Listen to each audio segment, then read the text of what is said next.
నమస్తే. 2-3 రోజుల నుంచి నార్త్ సౌత్ ఇండియా చర్చ పేపర్లలో జరుగుతున్నది.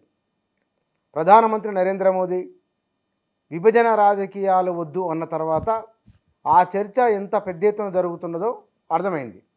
మరి నార్త్ సౌత్ వాదం ఎందుకు వస్తున్నది? కర్ణాటకకు సంబంధించిన ఒక ఎంపీ ఆ వ్యాఖ్య చేయడము, కర్ణాటక ముఖ్యమంత్రి నాయకులంతా పోయి సౌత్పై వివక్ష లేదా రాష్ట్రానికి రావాల్సిన పన్నుల్లో వాటా రావడం లేని వాళ్ళు ఆందోళన చేయడం, దానికి సౌత్కు సంబంధించిన కొంతమంది కొన్ని పార్టీలు మద్దతునివ్వడం. అసలు ఈ సౌత్ నార్త్ వాద వివాదం ఎందుకు వచ్చింది? దీనిపైన మాట్లాడదాం. మన దగ్గర సీనియర్ జర్నలిస్ట్ మధు గారు ఉన్నారు. అన్నగారు నమస్కారం.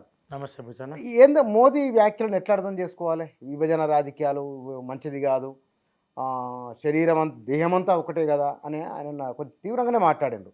ఎందుకు అంత తీవ్రంగా మాట్లాడాల్సి వచ్చింది అంటే ఏంది? భూషణ, ఈ 4 రోజుల నుంచి మనం చూస్తున్నాం డికే సురేష్ పార్లమెంట్ అంటే ప్రెస్తో మాట్లాడుతూ, మీడియాతో మాట్లాడుతూ పార్లమెంట్ సమావేశాల సందర్భంగా మాకు దక్షిణాది రాష్ట్రాలకు నిధుల కేటాయింపులో తీరని అన్యాయం జరుగుతుంది, అనాదిగా జరుగుతుంది. ఇప్పుడు మరింత రోజు రోజుకు గ్యాప్ పెరిగిపోతుంది నిధుల కేటాయింపులో.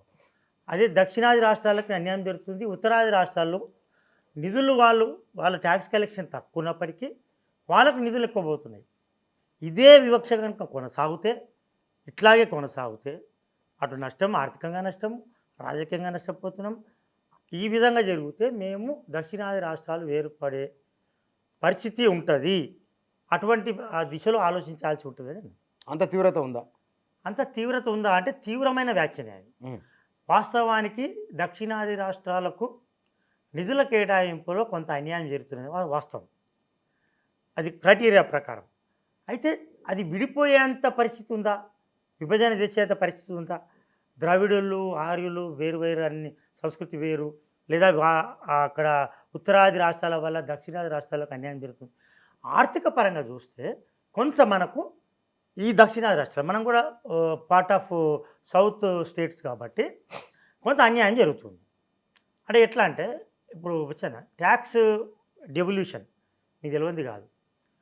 మన రాష్ట్రాల పరంగా డైరెక్ట్ ట్యాక్సులు కేంద్రానికి వెళ్తాయి కదా, income tax or corporate tax or IGST or cess రూపంలో, కొంత సెస్ రూపంలో పోయింది, మనకు రాకపోవచ్చు. కానీ మొత్తానికి ఓ 3-4 రూపాయలలో corporate tax, income tax, direct ట్యాక్సులు రకరకాల రూపంలో 5 రకాల రూపంలో మనకు వెళ్తాయి అక్కడికి. ఆ పూలప్ ట్యాక్స్ మొత్తము పూలప్ చేసి కర్ణాటక నుంచి 1 లక్ష కోట్లు పోయింది. అదే ఉత్తరప్రదేశ్ నుంచి 80,000 కోట్లు పోయింది అనుకుందాం. తెలంగాణ నుంచి ఒక 70,000 కోట్లు పోయింది అనుకుంటాం. ఏపీ నుంచి ఒక 80,000 కోట్లు పోయింది అనుకుందాం.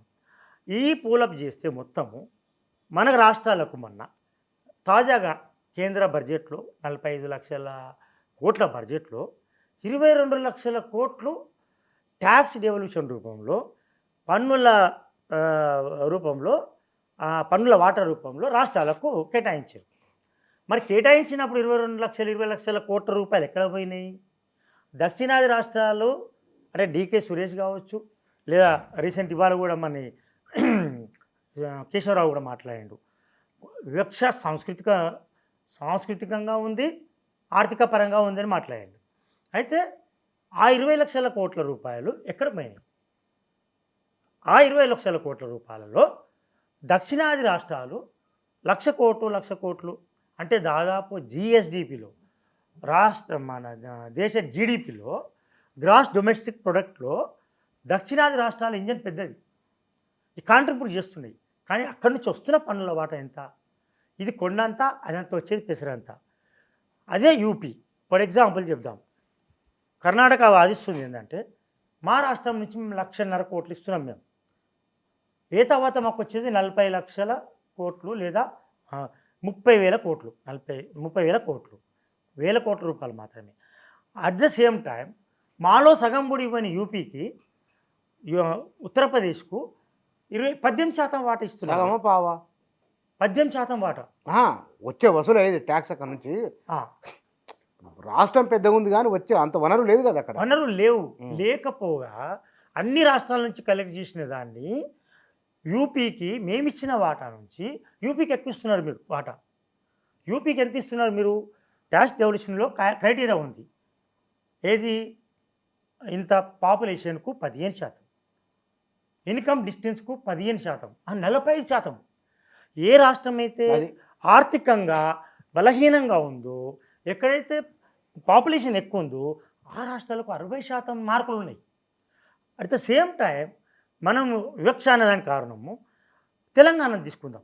ప్రత్యక్ష ఉదాహరణ తెలంగాణలో పాపులేషన్ కంట్రోల్ దక్షిణాది రాష్ట్రాలతో పాటు తెలంగాణలో పాపులేషన్ కంట్రోల్ బాగుంది. 1.1 జనాభా తక్కువ, సంపద ఎక్కువ. సంపద ఎక్కువ, జనాభా తక్కువ. అదే పరిస్థితి కర్ణాటక, అదే పరిస్థితి కేరళకు, అదే పరిస్థితి తమిళనాడులో కూడా ఉంది. ఈ తమిళనాడు నుంచి కేరళ నుంచి ఇట్లా పోతున్న నిధులు, వస్తున్న నిధులు, పోతున్న నిధులలో 20% వాటర్ రావాల్సింది, లేదా 30% వాటర్ రావాలి, 70% వాటర్ పైన. కానీ 20% లోపలనే ఉంటుంది వాటా. ఎగ్జాంపుల్ చెప్తున్నా, తెలంగాణకు అయితే వాటా వస్తుంది 2.12 లేదా 2.2. మనకు ఏపీకి పోతుంది ఎంత? 4 అనుకుందాం, 4.2. తమిళనాడుకు 4.2, కేరళ 4.2. ఇట్లా లెక్క తీస్తే మొత్తం దక్షిణాది రాష్ట్రాలకు వస్తుంది 15% వాటా లోపే. అక్కడ 85% పోతుంది. అక్కడ బీహార్ రాష్ట్రానికి తెలుసు, బీహార్, ఉత్తరప్రదేశ్ అండ్ పశ్చిమ బెంగాల్ అండ్ ఇది రాష్ట్రాలు, నార్త్ రాష్ట్రాల్లో కొంత ఢిల్లీ బాగానే ఉంది, హర్యానా బాగానే ఉంది, పంజాబ్ బాగానే ఉంది. బాగున్నాయి మూడే, ఢిల్లీ, పంజాబ్, హర్యానా అన్నీ బాగున్నాయి. హర్యానా, పంజాబ్ బాగున్నప్పటికీ పంజాబ్ అప్పులు ఎక్కువ, అప్పుల భారం మన మీద కూడా ఉంది మొత్తం టోటల్ జీడిపిలో. అయితే ఈ పంజాబ్ ఈ లెక్క చూస్తే పాపులేషన్ ఎక్కువ ఉన్న రాష్ట్రాలు, ఎంపీ సీట్లు ఎక్కువ ఉన్న రాష్ట్రాలు బీహార్, యూపీ 80 సీట్లు, బీహార్ 40, మొత్తం అన్ని రాష్ట్రాలు కలిపితే అక్కడ వాళ్ళకు 15% వాటా, ఎవరికి? బీహార్కు. 20% యూపీకి పోతుంది. ఇక్కడ వచ్చి తెలంగాణకు వచ్చే వరకు చిన్న స్టేట్, భౌగోళికంగా 10% మార్కులు, ఫారెస్ట్ పరంగా ఒక 10% మార్కులు. పాపులేషన్కి ఎంత ఇచ్చారు? పాపులేషన్కి ఏమో అక్కడ 15% ఇచ్చారు, ఎక్కువ పాపులేషన్ ఉన్న రాష్ట్రాలకు. తక్కువ పాపులేషన్ ఉన్నదానికి ఏంది?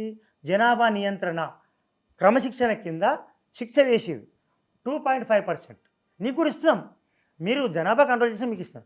ఇన్కమ్ డిస్టెన్స్, రెవెన్యూ లోడ్ అక్కడ ఉంది ఎక్కువ, డబ్బులు ఎక్కువ, తక్కువ నిధుల వాడకం ఎక్కువ. అక్కడ రెవెన్యూ లోటు ఉంది, బడ్జెట్ తక్కువ.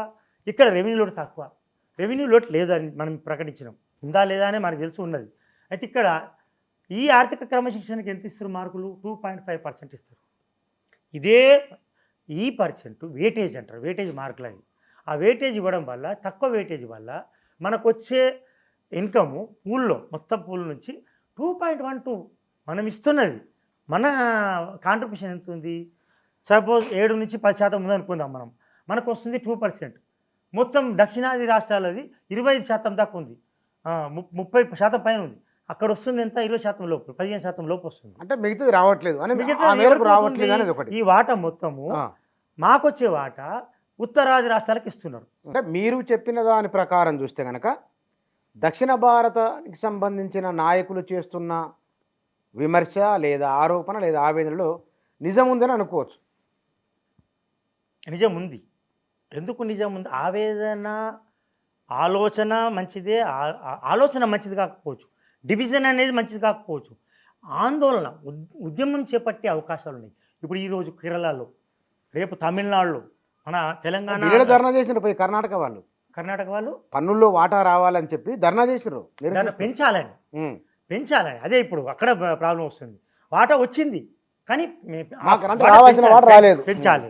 అయితే ఇక్కడ ఉద్యమం చేస్తాము, ఆందోళన చేస్తాము, ఈ అన్యాయానికి వ్యతిరేకంగా చెప్పడం తప్పలేదు. ఎక్కడ సమస్య వచ్చిందంటే విభజన కోరుకునే అవకాశాలు ఉన్నాయి అన్నప్పుడు దాన్ని ఈ మోడీ ప్రభుత్వం ఒక ఎలక్షన్ ముందు దాన్ని ఆయుధంగా వాడుకుంటుంది. అదొకటి చెప్పింది, కాంగ్రెస్ కూడా చెప్పింది, మాకు అటువంటి దాన్ని మేము సహించాము, మా సభ్యుడైనా ఎవరైనా సహించమని. ఖర్గే కూడా ఈజ్ ఫ్రమ్ సౌత్. అయితే అన్యాయం, విభజనవాదాన్ని వ్యతిరేకిస్తున్నాం కానీ వివక్ష నిరసిస్తున్నాం అని కూడా అన్నారు కొంతమంది. అదే వివక్ష అనేది ఇప్పుడు బుచ్చన్న, వివక్షను మొదటి నుంచి కూడా దక్షిణాది రాష్ట్రాలు నిధుల కేటాయింపులో మాకు అన్యాయం జరుగుతుంది అని వాదిస్తున్నాయి. అందులో మన తెలంగాణ గవర్నమెంట్ కూడా మీకు తెలిసి ఉంటుంది, జూబ్లీ హాల్లో 2 దఫాలుగా జరిగిన 14th ఫైనాన్స్ కమిషన్, ఇప్పుడు 15th finance commission. 14th finance commission 15th finance commission ఏర్పడేటప్పుడు కూడా మన జూబ్లీ హాల్లో ఈ కాన్ఫరెన్స్ జరిగితే అక్కడ కేసీఆర్ మన గత మాజీ ముఖ్యమంత్రి కొన్ని నిర్దిష్టమైన సూచనలు చేశారు. రాష్ట్రాల వాటాను 41%, అప్పుడు 42% ఉంది, కాశ్మీరీ తర్వాత మనం 41%, ఆ 41% వాటాను 50%గా పెంచాలి.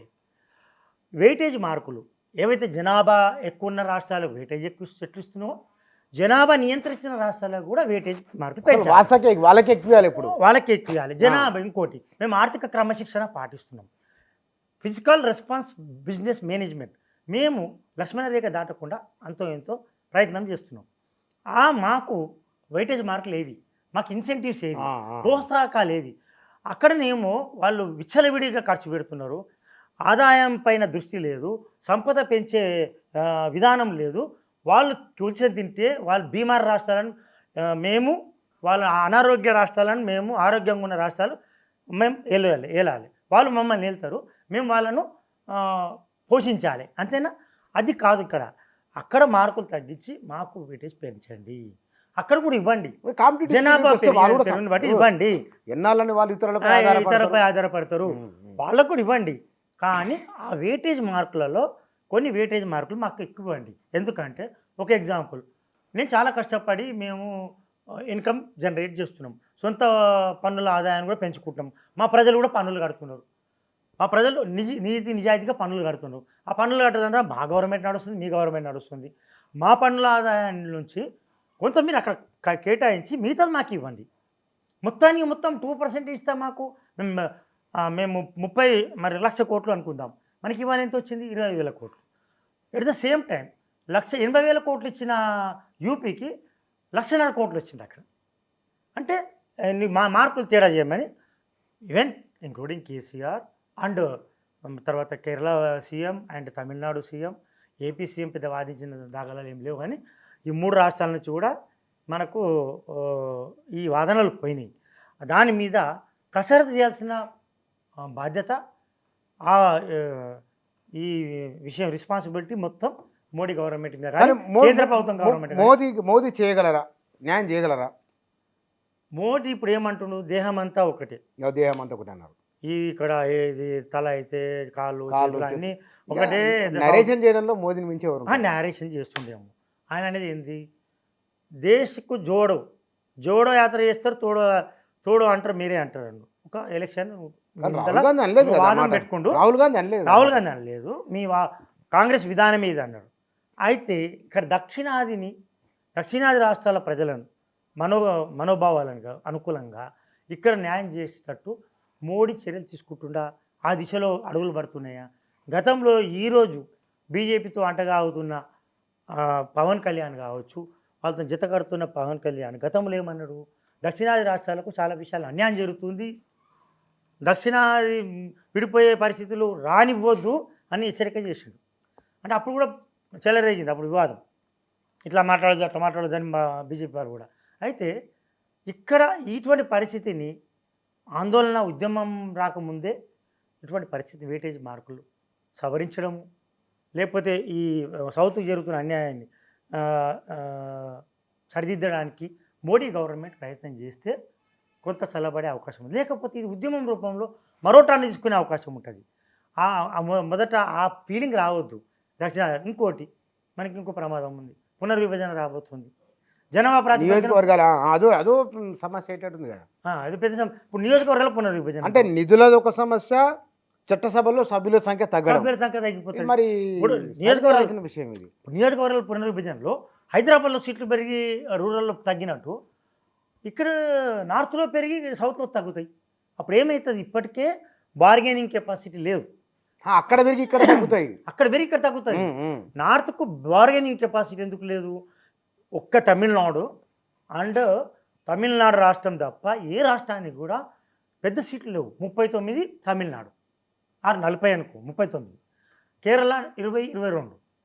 ఈ వేరు గోస్ టు ఏపీ 25, 25 మన తెలంగాణ 17. 17 ఇవన్నీ పక్కన మహారాష్ట్ర 48.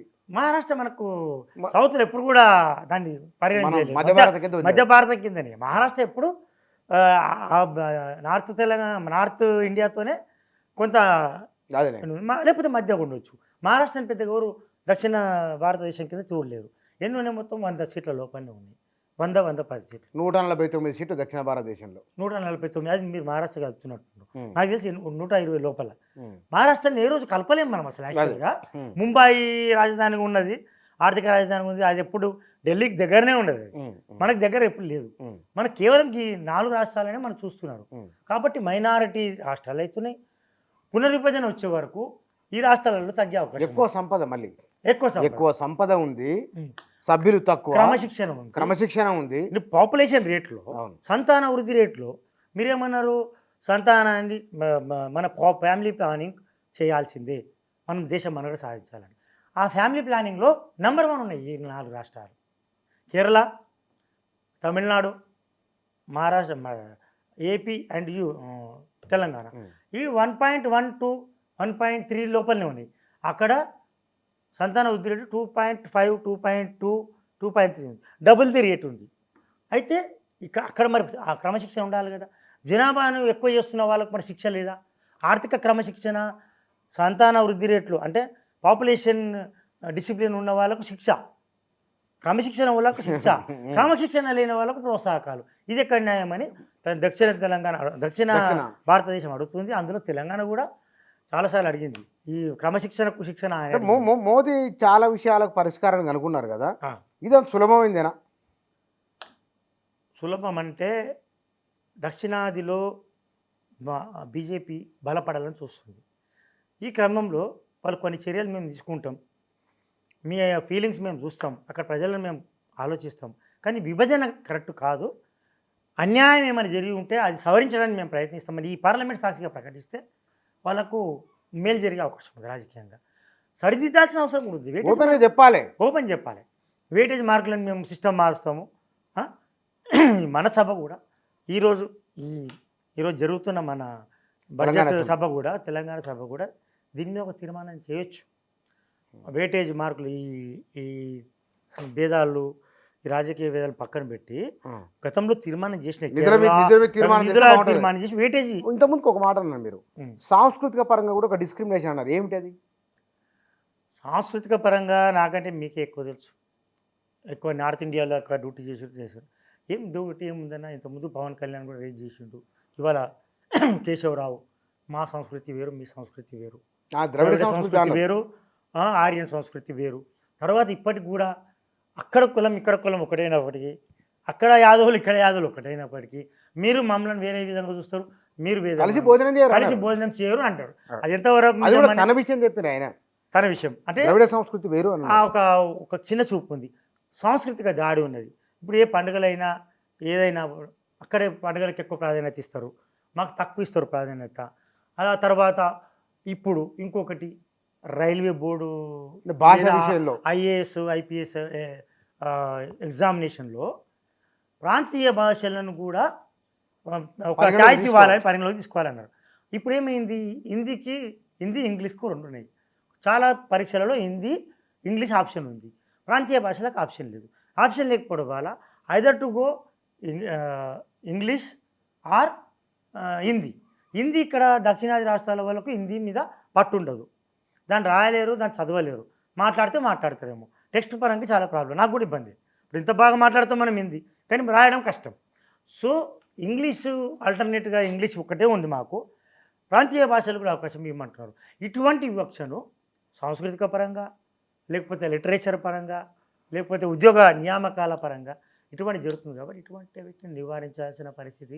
ఇదిగో మేము దక్షిణాది రాష్ట్రాలకు ఏదైతే జరుగుతుందో అన్యాయం, దాన్ని నివారించడానికి, దాన్ని నిలువరించడానికి, నిధులను కేటాయింపును పెంచడానికి మేము ప్రయత్నిస్తున్నాం.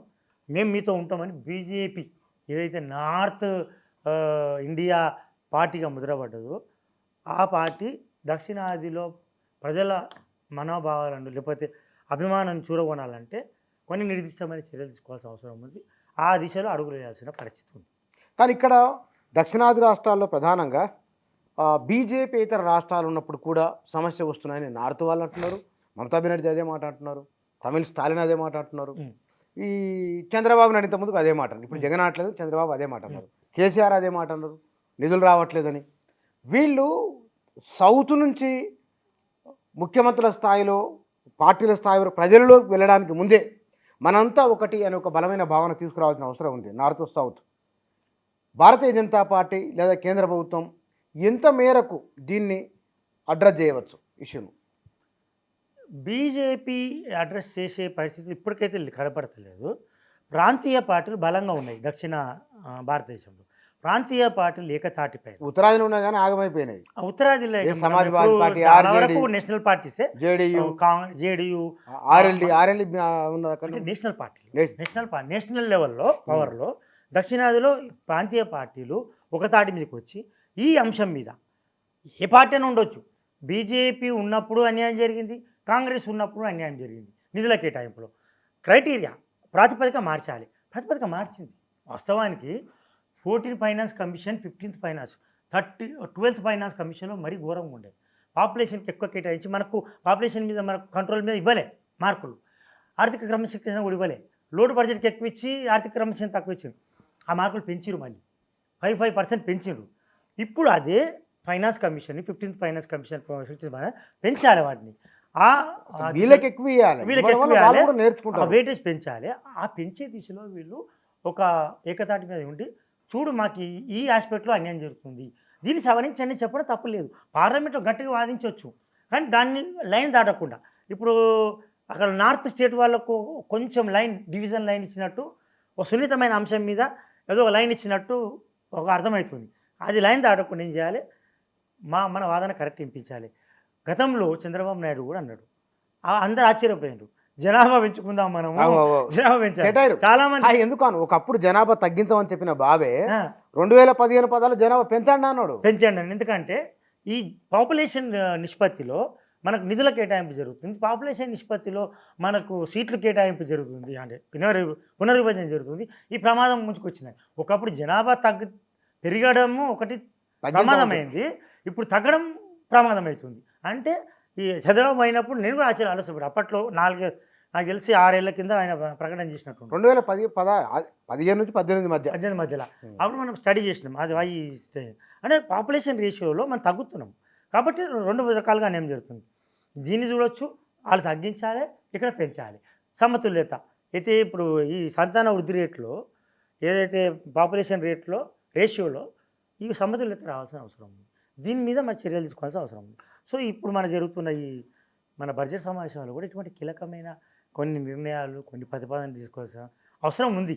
కొట్లాట కంటే జలజగడాలు దానికంటే కూడా తీసుకోవాల్సిన అవసరం మనకు ఉంది. కానీ బడ్జెట్ల తయారీలో కూడా ఒక మాట అనుకుందాం. మీరు ఇందాక అసెంబ్లీ ప్రస్తావన తీసుకొచ్చారు, మన వాళ్ళు కూడా బడ్జెట్ ప్రవేశపెడుతున్నారు. కేంద్ర ప్రభుత్వ ఓటాన్ అకౌంట్ బడ్జెట్ను చూసి నిధుల వాటా ఎట్లా ఉంటుందో ఇక్కడ రాష్ట్రాల బడ్జెట్ తయారవుతున్నాయి. దీన్ని మరి రాష్ట్ర ప్రభుత్వం ఎక్కువ అంచనా చేసుకున్నా తక్కువ అంచనా ప్రమాదమే. పోయినసారి చూసిన 2,90,000 కోట్లు అన్నారు, పైసలు రాలేదు. 40,000 కోట్లు అప్పు తీసుకొని రావాల్సి వచ్చింది. ఈసారి ఎట్లా ఉండొచ్చు? ఈసారి ముఖ్యంగా ప్రభుత్వానికి ఈ బడ్జెట్ సవాలే. నేను మొదటి నుంచి చెప్తున్నా, మనం అంతకుముందు కూడా పక్షం రోజుల కింద మాట్లాడుకున్నాం.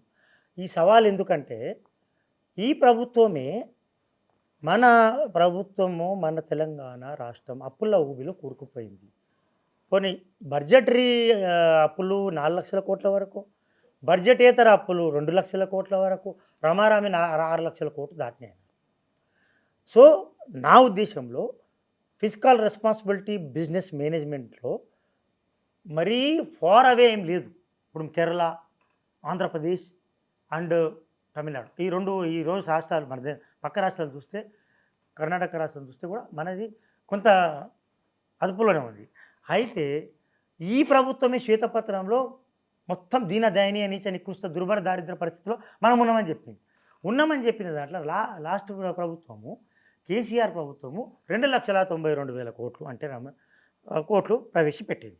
2,92,000 కోట్లు. ఇప్పుడు ఈ ప్రభుత్వము, రేవంత్ ప్రభుత్వం ఏమన్నది, రియలిస్టిక్ బడ్జెట్ చెప్పండి. రియలిస్టిక్ బడ్జెట్ చేస్తారా వీళ్ళు? వాస్తవ బడ్జెట్ అంటే అంటున్నారు కదా 10% 15% చేస్తారా అని ఇప్పుడు నువ్వు గమనించాలి, అందరు గమనించాలి అవును. సమాజం. ఎట్లా అంటే మన కూడా థియరీ ఏంటంటే కేంద్ర పన్నుల వాటాలో అనూహ్యంగా విచిత్రంగా కేంద్ర పన్నుల వాటాలో ఆదాయం పెరిగింది మనకు. 18,000 కోట్లు వస్తుంది, 15,000 కోట్లు వస్తుంది అనుకునే 22,000 కోట్లు 25,000 కోట్లు వచ్చింది ఈసారి. అది దానికి hats off to Modi government or central government. Modi అని సెంట్రల్ గవర్నమెంట్ తీసుకున్న చర్యల వల్ల ట్యాక్స్ పూల్ పెరిగింది కాబట్టి అందులో నుంచి మనకు వచ్చే వాటా తక్కువైనా ఇతర రాష్ట్రాలతో పాటు మనకు కూడా పెరిగింది. అది ఓకే. కానీ very go to centrally sponsored schemes granting aid నువ్వు 40,000 కోట్లు చూపెడుతున్నావు ఊరికే. అదొక మజాక్. నీకు వస్తుంది 10 నుంచి 15,000 కోట్లు, అది కష్టం. ఎందుకు తెలుసా, దానికి ఆంక్షలు ఉంటాయి. నువ్వు ఇట్లా చేస్తే మేము ఇస్తామని. మన వాళ్ళు ఏం చేస్తారు, ఇక్కడ గవర్నమెంట్ అది అమలు చేయరు. బీమా పథకం కావచ్చు, రామా పథకం కావచ్చు, ఇళ్ళ పథకం, వైద్య పథకం కావచ్చు, వీళ్ళ ప్రెస్టేజ్కి వీళ్ళ పథకాలు చేస్తారు. వాళ్ళ పథకాలు అమలు చేస్తే వాళ్ళు ఇస్తారు. సో అక్కడ కొత్త విధించారు. అక్కడ 10,000 కోట్లు, ఎక్కడ రామారామి 30,000 కోట్లు అవుట్. ఇప్పుడు ఇంకోటి నాన్ ట్యాక్స్ రెవెన్యూ అన్నావు. ఏది ప్రభుత్వంలో నాన్ ట్యాక్స్ రెవెన్యూ గత ప్రభుత్వము 9,000 కోట్లు 5,000 కోట్లు వస్తే 20,000 కోట్లు చూపెట్టింది. ఇప్పుడు మొత్తం దిగజారిపోయింది. ఈ ఎన్నికల సమయంలో ఈ గవర్నమెంట్ వచ్చే లోపల దిగజారిపోయింది. ఇప్పుడు దానింటి చూపెడుతుంది నాన్ ట్యాక్స్ రెవెన్యూను. రామారామి అది 10,000 కోట్లు పోయిందా, 40,000 కోట్లు తగ్గిపోయింది మొత్తం. ఇప్పుడు మొత్తం 40,000 కోట్లను 10% అంచనా వేసిన ఇప్పుడు controller audit general report CAG report చూస్తే నవంబర్ డిసెంబర్ వరకు దాని లెక్కలు ఉన్నాయి. మన 130,000 కోట్ల సొంత వనరుల ఆదాయము ఓన్ ట్యాక్స్ రెవెన్యూ మనకు 130,000 కోట్లు వస్తుంది అనుకున్నాం. ఆ లెక్కన చూస్తే 51% దాటలేదు నవంబర్ డిసెంబర్ వరకు. ఆ లెక్క మొత్తం లెక్కలు చూస్తే ఇవాళ మనము 10% మినిమం 10% తగ్గుతుంది మనకు.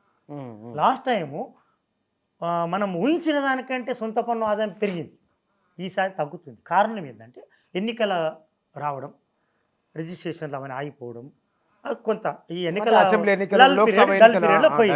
ఇప్పుడు 10% తగ్గుతుంది. 10% అది తగ్గుతుంది. Own tax revenue, total tax revenue తగ్గుతుంది. ఓన్ ట్యాక్స్ రెవెన్యూ తగ్గుతుంది 10%. ఇక్కడ 30,000 కోట్లు, 10% అంటే 2,90,000 కోట్ల 20,000 కోట్లు అది తగ్గుతుంది. ఇక్కడ 20,000 కాదు 10,000 కోట్లు మినిమం తగ్గుతుంది. ఇక్కడ వచ్చే వరకు 30,000 కోట్లు తగ్గుతుంది. 40,000 కోట్లను తగ్గించి 2,92,000 కోట్లను నువ్వు ఏ విధంగా చూపెడతావు? 2,50,000 కోట్లు చూపెట్టాలి. కానీ మనకున్న తాజా సమాచారం ప్రకారం తర్వాత అంచనాను 10% పెంచాలని అధికారులంటే ఇక్కడ ప్రభుత్వము 10% తగ్గిస్తుందని మనకు వచ్చిన తాజా సమాచారం. 2,92,000 కోట్లు బడ్జెట్ను 2,80,000 కోట్లు కానీ 2,70,000 కోట్లు 60 కూడా రావచ్చు. అధికారులు చెప్పిన సూత్రం ఏంటంటే గత ప్రభుత్వం 15% పెంచింది కాబట్టి 15% పెంచడం కరెక్టే, ఎందుకంటే వృద్ధి రేటు ఉండే, ఈసారి తగ్గింది కాబట్టి 10% పెడదామని. గవర్నమెంట్ ఏమంటుందంటే తెలుసు కదా, గవర్నమెంట్ శ్వేతపత్రం ఇచ్చింది. ఇప్పుడు జలపత్రం మీద ఉంది. మళ్ళీ జలపత్రం శ్వేతపత్రం అన్ని చూస్తే 10% తగ్గించాల్సింది. నాకు తెలిసి 10% తగ్గించడమే కరెక్టు. గత బడ్జెట్ కంటే ఈ అంచనాలు కుదించి మదిస్తే బాగుంటుంది. ఇప్పుడు కనీసం ఎన్నికలను కాబట్టి ఎన్నికల దృష్టిలోనైనా సరే, లేదా రాబోయే భవిష్యత్ దృష్టిలో ఉంచుకున్నా సరే, కేంద్ర ప్రభుత్వం నుంచి రాష్ట్రాలకి వాళ్ళ బడ్జెట్లో ఇన్ని రకాల బాధలు రానికి కారణం అక్కడి నుంచి మద్దతు తగ్గడం అనేది. మోదీ బహుశా ఈ బడ్జెట్లో ఫుల్ బడ్జెట్లో చేయవచ్చు. నెక్స్ట్ ఒకవేళ గవర్నమెంట్ వస్తాను అంటున్నారు, 3వ వస్తే 3.0 అద్భుతంగా ఉండబోతుంది ఇండియా అని అంటున్నారు కదా. స్కోప్ అంటున్నారు, మరి నిజానికి తెలియదు ఎట్లుంటుందో మరి మనకు, ఎందుకంటే పబ్లిక్ పాలసీ ఉంటే తెలియదు. దానికి ఆ భవిష్యత్ దృష్ట్యా మోడీ నార్త్ సౌత్ వ్యత్యాసాలు లేకుండా చూడొచ్చా? నేను మళ్ళీ అంటే సౌత్లో బలపడాలనుకున్న బీజేపీకి కర్ణాటకలు తప్ప ఎక్కడ పట్టు దొరకలేదు. ఇప్పుడు తమిళనాడు మీద దృష్టి పెట్టింది, దొరకలేదు. ఏపీలో వచ్చే పరిస్థితి లేదు. అంతీయ పార్టీలతో కలిసిపోవాల్సిందే తప్ప తెలంగాణలో ఎంతో బలపడుతుంది. అది మనము వాస్తవం ఏంటంటే తెలంగాణ ఒకటి వాళ్ళకు బలమైన పునాదులున్న కొంత సంస్కృత పరంగా ఆర్ఎస్ఎస్ పరంగా ఆర్య సమాజ్ పరంగా అనాదిగా చరిత్ర చూస్తే ఒక బలపడడానికి కేవలం బీజేపీకి ఇక్కడ అవకాశం ఉంది తప్ప మిగతా రాష్ట్రాలు కనబడుతుంది.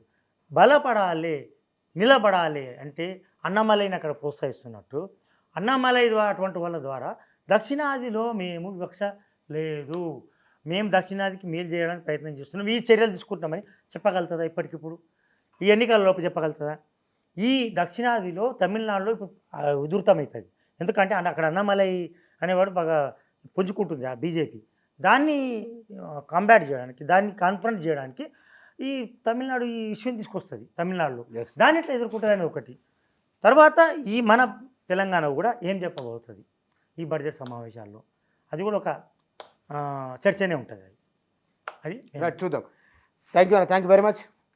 నార్త్ సౌత్ వివాదము సాక్షాత్తు చట్టసభలో సభ్యులైతే ఇవ్వడము, దానికి ప్రధానమంత్రి సమాధానం ఇవ్వడము, ఈ చర్చ ప్రజల్లోకి వెళ్ళడము, ఇలాంటివి రావడం మంచిది కాదు.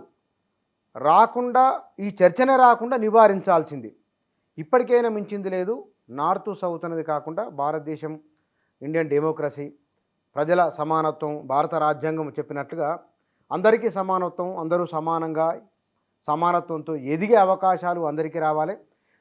సమానత్వ దృష్టితో చూడాల్సిన అవసరం కూడా ఉన్నది. ఆ దిశగా మన నాయకులు వెళ్తారని ఆశిద్దాం. Thank you.